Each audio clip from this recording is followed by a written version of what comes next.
আমন্ত্রণ জানাচ্ছি প্রিয় দর্শক, মানচিত্র নিয়মিত আয়োজন কথোপকথনে। 14ই জানুয়ারি মার্কিন সংবাদ মাধ্যম ফক্স নিউজ একটি চাঞ্চল্যকর প্রতিবেদন প্রকাশ করেছে, যেখানে বলা হয়েছে মার্কিন যুক্তরাষ্ট্র বাংলাদেশ সহ বিশ্বের 75টি দেশের উপর অভিবাসী ভিসা প্রক্রিয়াকরণ অনির্দিষ্টকালের জন্য স্থগিত করেছে। এই সিদ্ধান্তটি ট্রাম্প প্রশাসনের অভিবাসন নীতির ক্ষেত্রে একটি কঠোর এবং চরম পদক্ষেপ হিসেবে বিবেচিত হচ্ছে, যা কেবল অভিবাসন নয় বরং আন্তর্জাতিক সম্পর্কের নতুন সমীকরণ তৈরি করেছে। মার্কিন পররাষ্ট্র দপ্তরের একটি অভ্যন্তরীণ মেমোর বরাত দিয়ে ফক্স নিউজ জানিয়েছে, এই দেশগুলোর নাগরিকদের জন্য নতুন করে অভিবাসী ভিসা ইস্যু করা আপাতত বন্ধ থাকবে এবং এর প্রাথমিক কারণ হিসেবে পাবলিক চার্জ সংক্রান্ত আইনের কঠোর প্রয়োগ এবং আবেদনকারীদের যাচাই বাছাই বা ভেটিং প্রক্রিয়া পুনর্মূল্যায়নকে চিহ্নিত করা হয়েছে। দর্শক, মাত্র 3 দিন আগে মার্কিন যুক্তরাষ্ট্র সফর শেষ করে এসেছেন বাংলাদেশের অন্তর্বর্তী সরকারের জাতীয় নিরাপত্তা উপদেষ্টা খলিলুর রহমান। এই সফর বিশেষ সাফল্যমণ্ডিত ছিল বলে সরকারের পক্ষ থেকে দাবি করা হয়েছিল। তার শেষ সফর আগে খবর ছিল ট্রাম্প প্রশাসন বাংলাদেশকে 18.5 লাখ টাকার ভিসা বন্ডের দেশের ক্যাটাগরিতে ফেলেছে। আর খলিলুর রহমানের সফর শেষে এবার ভিসাই বন্ধ করেছে মার্কিন সরকার। দর্শক, এর আগে 2021 ও 2023 সালে মার্কিন যুক্তরাষ্ট্র সীমিত আকারে বাংলাদেশিদের উপর ভিসা স্যাংশন দিয়েছিল। 2021 সালে র্যাবের 7 কর্মকর্তা আর 2023 সালে অবাধ ও সুষ্ঠু নির্বাচনে বাধা দানকারীদের উপর ভিসা স্যাংশন আরোপের কথা জানানো হয়েছিল। কিন্তু এবার সব বাংলাদেশিদের জন্য ভিসা প্রক্রিয়া স্থগিত করেছে যুক্তরাষ্ট্র।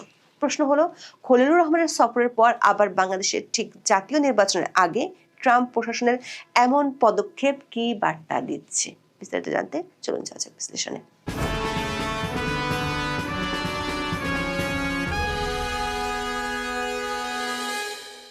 ফক্স নিউজ ডিজিটাল প্রথম এই খবরটি প্রকাশ করে। খবরে বলা হয়েছে, মার্কিন পররাষ্ট্র দপ্তর 75টি দেশের নাগরিকদের জন্য অভিবাসী ভিসা প্রক্রিয়াকরণ অনির্দিষ্টকালের জন্য স্থগিত করার নির্দেশ দিয়েছে।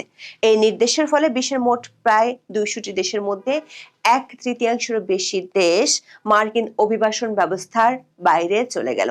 মার্কিন পররাষ্ট্র দপ্তরের মুখপাত্র টমি পেক্স এক বিবৃতিতে জানিয়েছেন, মার্কিন জনগণের উদারতাকে কেউ যাতে অপব্যবহার করতে না পারে এবং যারা ভবিষ্যতে যুক্তরাষ্ট্রের জন্য বোঝা হয়ে দাঁড়াতে পারেন তাদের প্রবেশ ঠেকাতে দীর্ঘদিনের আইনি ক্ষমতা ব্যবহার করা হচ্ছে।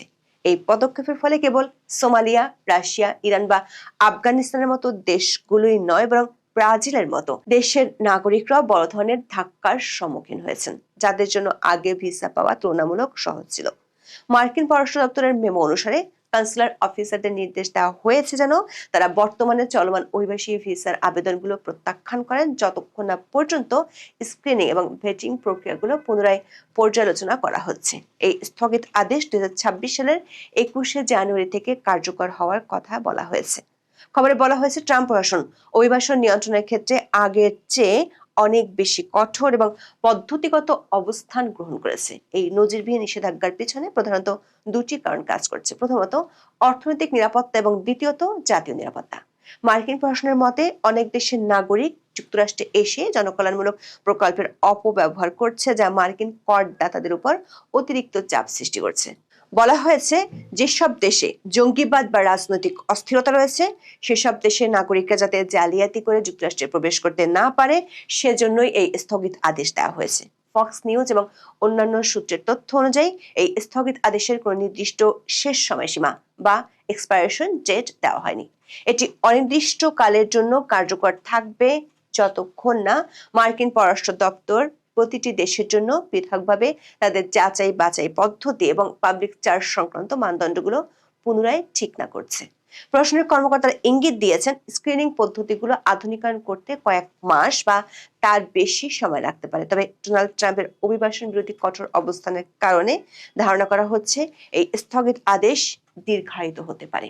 দর্শক, যে 75টি দেশের জন্য নিষেধাজ্ঞা দেওয়া হয়েছে সেগুলো বিশ্লেষণ করে দেখা যাবে এদের বেশিরভাগই হয় উন্নয়নশীল দেশ অথবা এমন দেশ যাদের সাথে মার্কিন যুক্তরাষ্ট্রের রাজনৈতিক বা ভূ রাজনৈতিক টানাপোড়েন রয়েছে। তালিকায় এমন অনেক দেশ রয়েছে যারা বাংলাদেশের মতোই রাজনৈতিক অস্থিতিশীলতা, দুর্নীতির বিস্তার এবং জঙ্গিবাদের হুমকির সম্মুখীন। মার্কিন প্রোক্লামেশনে উল্লেখ করা হয়েছে, যেসব দেশে সরকার নিয়ন্ত্রণ দুর্বল সেসব দেশ থেকে অপরাধীরা জালিয়াতির মাধ্যমে প্রবেশের চেষ্টা করে। দক্ষিণ এশিয়ায় বাংলাদেশ ছাড়াও পাকিস্তান এবং আফগানিস্তান এই তালিকায় রয়েছে। আফগানিস্তানের ক্ষেত্রে দীর্ঘদিনের অস্থিতিশীলতা এবং জঙ্গিবাদের কারণে আগে থেকেই করা করেছিল, কিন্তু পাকিস্তানের মতো পারমাণবিক শক্তিধর দেশের অন্তর্ভুক্তি নির্দেশ করে যে মার্কিন প্রশাসন এই অঞ্চলের নিরাপত্তা পরিস্থিতি নিয়ে অত্যন্ত সন্দিহান। নাইজিয়ার বেকো হারামের মতো জঙ্গি গোষ্ঠীর তৎপরতা এবং মিশরের রাজনৈতিক পালাবদলের পরবর্তী অস্থিরতা দেশ দুটিকে এই তালিকায় ফেলেছে। এই দেশগুলোতে শক্তিশালী নিরাপত্তা বাহিনী থাকা সত্ত্বেও মার্কিন প্রশাসন মনে করছে তাদের স্ক্রিনিং প্রক্রিয়া যথেষ্ট নয়। বাংলাদেশের বর্তমান প্রেক্ষাপটে গত কয়েক বছরে জঙ্গিবাদের বিরুদ্ধে সফল অভিযানের কথা সরকার দাবি করলেও সাম্প্রতিক রাজনৈতিক পরিবর্তনের ফলে তৈরি হওয়া অস্থিরতা মার্কিন কর্মকর্তাদের নজর এড়ায়নি।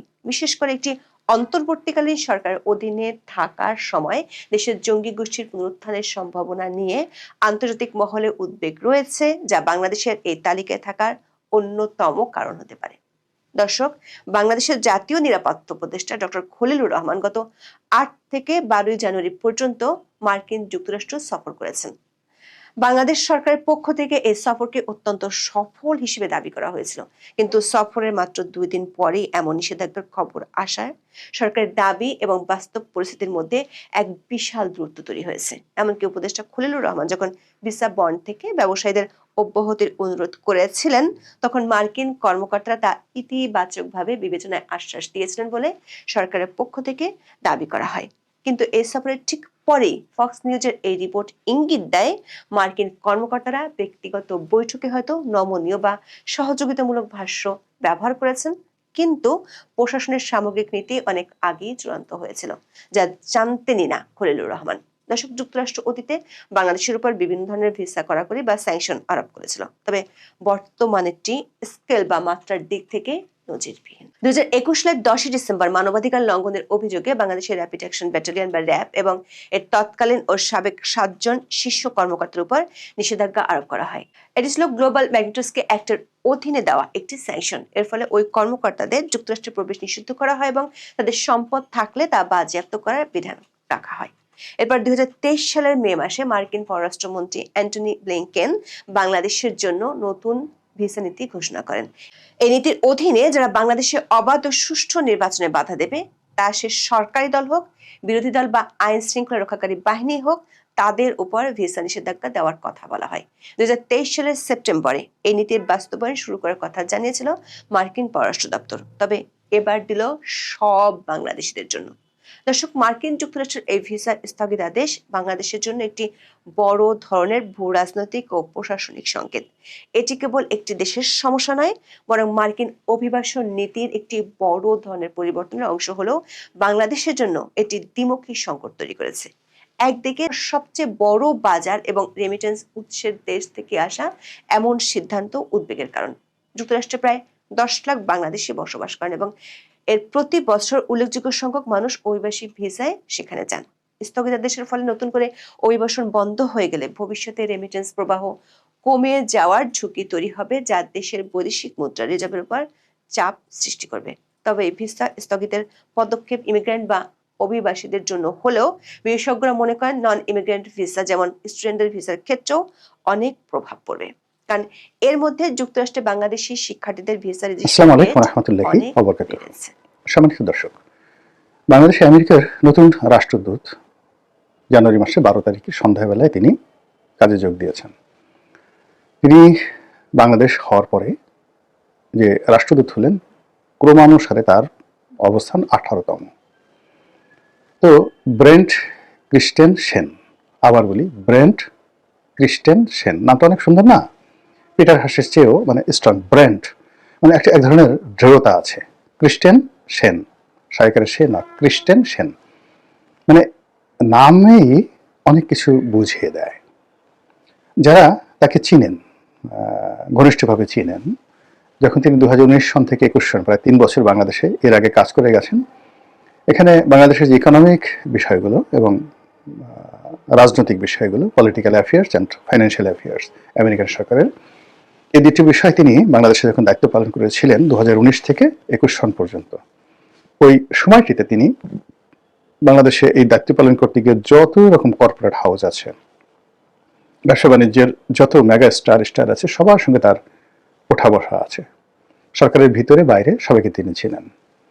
আর একই সঙ্গে যেহেতু তিনি রাজনীতির বিষয়াদিও দেখতেন, পলিটিক্যাল অ্যাফেয়ার্স, তো এই কারণে বাংলাদেশের যত রাজনীতিবিদ আছেন, প্রথম শ্রেণীর রাজনীতিবিদ প্রায় সবার সঙ্গে তার একটা ব্যক্তিগত সম্পর্ক ছিল এবং এখনো আছে।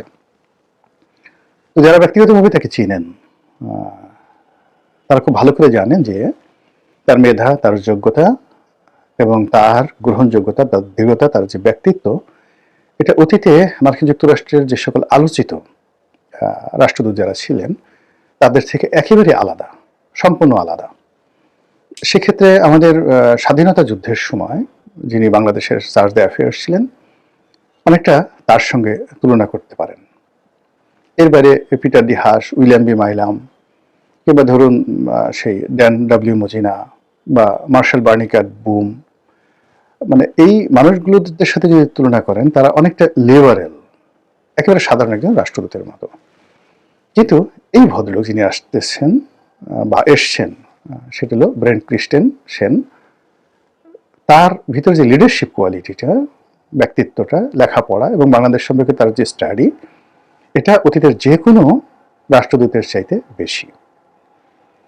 2 নম্বর হলো যে তিনি এখানে যে সময়টাতে ছিলেন, আওয়ামী লীগ জমানাতে আমেরিকার সাথে তার অনেকগুলো বড় বড় ডিল তিনি করেছিলেন, পলিটিক্যাল এবং ইকোনমিক্যাল। আর সে সকল ডিলের মধ্যে কেবল যে মাত্র সরাসরি আমেরিকার বাংলাদেশের ব্যবসায়িক বিষয়াদি ছিল তা নয়, আমেরিকার যে সকল বন্ধু রাষ্ট্র আছে যাদের সঙ্গে আমেরিকার খুব ভালো ব্যবসা বাণিজ্য চলছে, তো সেই সকল ব্যবসা বাণিজ্যগুলো করা আর পলিটিক্যাল বিষয়াদি করা এবং চীনের সঙ্গে বাংলাদেশের একটা ব্যারিকেড তৈরি করার ক্ষেত্রে তিনি শতভাগ সফল হয়েছিলেন ওই সময়টিতে। 2019 থেকে 21 পর্যন্ত তার ওই জমানাতে চীন শত চেষ্টা করেও শেখ হাসিনার ধারের কাছে যেতে পারেনি। 2 নম্বর হলো যেটা ড্যান ডব্লিউ মজিনার সময়টিতে রাষ্ট্রদূত পর্যায়ের কর্মকর্তাদের সঙ্গে যে একটা খারাপ সম্পর্ক হয়েছিল শেখ হাসিনার, সেই সম্পর্কটাকে তিনি এই সময়টাতে নিউট্রাল করে ফেলেছিলেন, একেবারে নিউট্রাল করে ফেলেছিলেন। এবং আওয়ামী লীগের যত লোকজন আছে, যারা শীর্ষ পর্যায়ের লোকজন আছে, মোরলেস সবার সঙ্গে তার একটা ভালো সম্পর্ক, ব্যক্তিগত সম্পর্ক।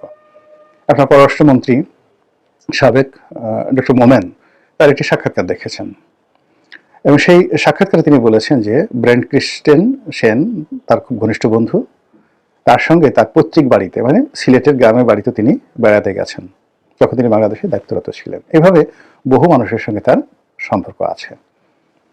তো এখন এই যে তার যে আগমন, সেই আগমনে এত আলোচনা হচ্ছে কেন? প্রথম আলোচনা হচ্ছে যে মার্কিন যুক্তরাষ্ট্রের যে সরকার পরিবর্তন হয়েছে, ডোনাল্ড ট্রাম্প, তো সেই ডোনাল্ড ট্রাম্প বাংলাদেশের ব্যাপারে আসলে কি ধরনের তার পররাষ্ট্রনীতি হবে, কি ধরনের সিদ্ধান্ত হবে, এটা রিপ্রেজেন্ট করার মতো রাষ্ট্রদূত তিনি খুঁজছিলেন। এবং আপনারা জানেন যে আমেরিকাতে এই রাষ্ট্রদূত পর্যায়ের লোকগুলো 100% পলিটিক্যাল হয়। আগে যারা ছিলেন জো বাইডেনের জামানাতে, পিটার ডি হাস, তিনি তার সরকারকে রিপ্রেজেন্ট করতেন। তো ফলে ওরকম মনের মতো রাষ্ট্রদূত না পাওয়ার কারণে এই গত সেই ডোনাল্ড ট্রাম্প আসার পরে যে সুদীর্ঘ সময় এখানে ভারপ্রাপ্ত রাষ্ট্রদূত দিয়ে চালানো হয়েছে, চার্জ দ্য অ্যাফেয়ার্স, তাদেরকে দিয়ে চালানো হয়েছে। তো ফলে আমরা মার্কিন নীতি, আমেরিকা যে এই মুহূর্তে ডক্টর ইউনূস সম্পর্কে কি চিন্তা করে, বিএনপি সম্পর্কে কি চিন্তা করে, তারেক রহমান সাহেবের সম্পর্কে ডোনাল্ড ট্রাম্পের ধারণা কি, বা শেখ হাসিনা সম্পর্কে ডোনাল্ড ট্রাম্প কি চান, এই কাজের যে একটা বাস্তব প্রতিফলন, এই প্রতিফলনটি আমরা এই গত 17 মাসে দেখতে পাইনি। এমনকি mister Donald Trump doctor Mohammad ইউনূসকে কতটুকু ভালোবাসেন, কতটুকু ঘৃণা করেন, কতটুকু আপহোল্ড করবেন বা তার পিছনে কতটুকু লাগবেন, এই কাজটি যিনি on behalf of Donald Trump যিনি করবেন, তিনি এই ব্রেন্ট ক্রিস্টেনসেন। এই কারণে তাকে নিয়ে খুব আলোচনা হচ্ছে, ভীষণ রকম আলোচনা হচ্ছে। আর এই কাজটি করার জন্য তার যে এই মুহূর্তে তার হ্যান্ডসকে যেভাবে শক্তিশালী করা হয়েছে, আগে পিটার ডি হাসের জমানাতে বা জো বাইডেনের জমানাতে ঢাকার মার্কিন রাষ্ট্রদূত একেবারে সরাসরি তাকে রিপোর্ট করতে হতো সেই ডুয়েল ওয়েতে, প্রথমত দিল্লির কাছে। আর মার্কিন পররাষ্ট্র দপ্তরের দক্ষিণ এশিয়া বিষয়ক যে ডেস্ক রয়েছে তার প্রধান ছিলেন মিস্টার ডোনাল্ড লু, তার সঙ্গে এর বাইরে তার কোনো যোগাযোগ ছিল না।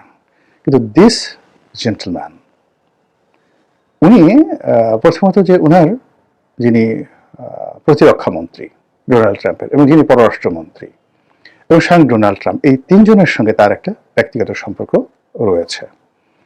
আর বাংলাদেশের যে প্রেক্ষাপট, বিভিন্ন কারণে এই তিনজন গুরুত্বপূর্ণ ব্যক্তি, অর্থাৎ মার্কিন ভাইস প্রেসিডেন্ট, মার্কিন প্রেসিডেন্ট, মার্কিন পররাষ্ট্রমন্ত্রী, এই তিনজন গুরুত্বপূর্ণ ব্যক্তি বিভিন্ন কারণে ব্যক্তিগতভাবে ইন্টারেস্টেড, ইনভলভ। যেমন মোদির সঙ্গে, নরেন্দ্র মোদির সঙ্গে ডোনাল্ড ট্রাম্পের ব্যক্তিগত বন্ধুত্ব এবং শত্রুতা, এর সঙ্গে ট্রাম্প এবং ট্রাম্প পরিবার জড়িত, এবং এর সঙ্গে ব্যবসা বাণিজ্য আদানি, আদভানি, তারপর শেষে হিন্দুজা,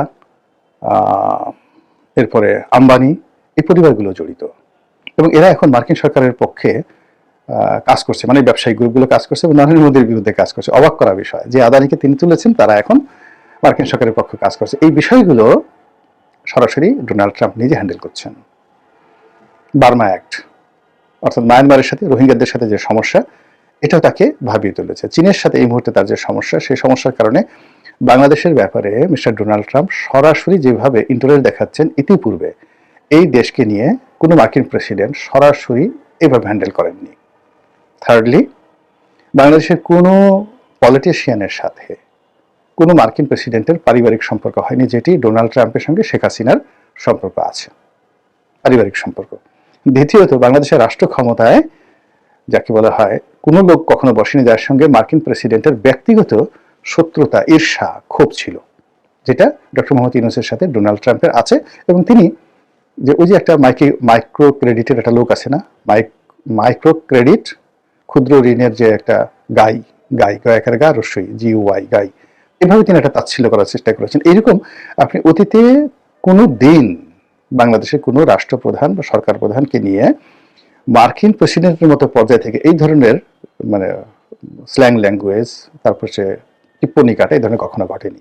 তাহলে বোঝার চেষ্টা করুন যে একদিকে আওয়ামী লীগের সঙ্গে, আওয়ামী লীগের নেতাকর্মীদের সঙ্গে এই বর্তমান রাষ্ট্রদূতের সম্পর্ক, তার অভিজ্ঞতা, তার দৃঢ়তা, অতীতে তার সফলতা, নতুন সরকারের বাংলাদেশ সম্পর্কে তার পলিসির পরিবর্তন, আর ডক্টর মোহাম্মদ ইউনূসের সঙ্গে ডোনাল্ড ট্রাম্পের যে রসায়ন, সেই সব কিছু মিলিয়ে এই নতুন যে রাষ্ট্রদূতের যে আগমন, উনি যেদিন থেকে মনোনয়ন পেয়েছেন, তার নামটা উচ্চারিত হচ্ছে, সেই দিন থেকে আমাদের যে কূটনীতির মহল, যারা আমেরিকা বাংলাদেশ সম্পর্ক বোঝেন, আমেরিকা, রাশিয়া এবং ভারতের সম্পর্কটা বোঝেন, এবং এই মুহূর্তে বাংলাদেশে আমেরিকার যে ইন্টারেস্টগুলো যারা কাউন্ট করতে পারেন, তারা সবাই এই 12ই ফেব্রুয়ারি নির্বাচন, তারপর হানা ভোট, এনসিপি, জামাত কি করলো, জামাতের সঙ্গে এনসিপির ঐক্য হলো কি হলো না, বিএনপির কে মনোনয়ন পেলো কি পেলো না, তারেক রহমান সাহেব দেশে এলেন কি এলেন না, এই টোটাল বিষয়গুলোর চাইতে যারা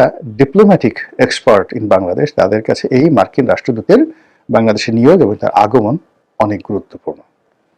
এবং তিনি এসেছেন 12 তারিখে, জানুয়ারি 12 তারিখে। আসার পরদিন থেকেই সর্বস্তরে আওয়ামী লীগের যারা লোকজন রয়েছেন, তাদের মধ্যে একটা খুশির বন্যা বয়ে গেছে। এবং এই গত কয়েকদিনে আপনি তৃণমূলে এমন কিছু ঘটনা ঘটেছে, বিভিন্ন কোর্টে, কাছারিতে, আওয়ামী লীগের নেতাকর্মীদের মধ্যে, দিল্লিতে, তারপর আমেরিকাতে, সব জায়গাতেই আপনি দেখবেন যে মানে প্রত্যেকটা আওয়ামী লীগের লোকজনের চোখে মুখে একটা পূর্ণিমার চাঁদের আভা চলে আসছে। এই ধারাবাহিকতায় এই প্রথম ডক্টর মোমেন তিনি পাবলিকলি একটা সাক্ষাৎকার দিলেন, এবং তার সেই সাক্ষাৎকারের প্রতিটি শব্দ, প্রতিটি বাক্য, এটা রীতিমতো ভাইরাল হয়ে কোটি কোটি মানুষের মধ্যে রীতিমতো চমক তৈরি করে ফেলেছে। প্রবাসী সাংবাদিক সুলতানা রহমান একসময় বাংলাদেশে খুব নামকরা সাংবাদিক ছিলেন, তার যে পড়ুকার, সেখানে তিনি যে সাক্ষাৎকার দিয়েছেন, এখন এটা talk of the country, viral. এবং যখনই তিনি কথাবার্তা বলছেন, আপনি দেখেন মোমেন সাহেব, তার কথাবার্তার মধ্যে, তার চেহারার মধ্যে আপনি দেখবেন যে তার আত্মবিশ্বাস কোন পর্যায়ে। এবং তিনি এই বর্তমান রাষ্ট্রদূত সম্পর্কে খোলামেলা যে কথাগুলো বলেছেন, সেই খোলামেলা কথাবার্তার মধ্যে আপনি কি কোনো ইঙ্গিত পেলেন নাকি পেলেন না? আমার কাছে কিন্তু বিষয়টি মনে হচ্ছে যে উনি আসার পরে যে রাজনীতির যেটা স্বাভাবিক স্রোত বা